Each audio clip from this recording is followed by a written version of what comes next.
This is a major political development coming out of Uganda, and it could have global implications. After nearly 2 months under heavy security deployment, Ugandan opposition leader Robert Kyagulanyi Ssentamu, widely known as Bobi Wine, has finally seen armed forces withdrawn from his home. Now, this wasn't just normal security. We're talking about a situation where his residence was effectively turned into a restricted military zone, almost like an army barracks.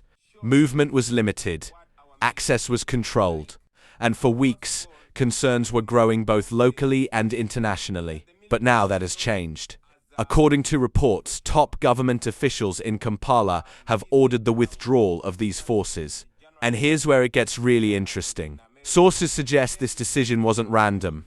It came after intelligence indicated that officials in the United States had taken notice of Bobi Wine's situation and were preparing to give him a global platform.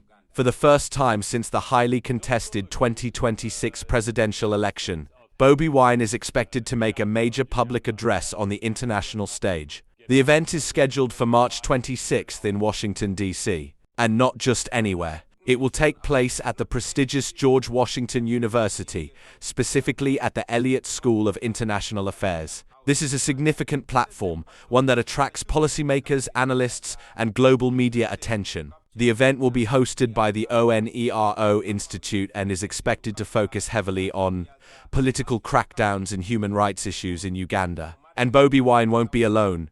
He'll be sharing the stage with key international figures including Elizabeth Pelletro, Mohamed Keita, Otsino Namwea, Devon Knudsen.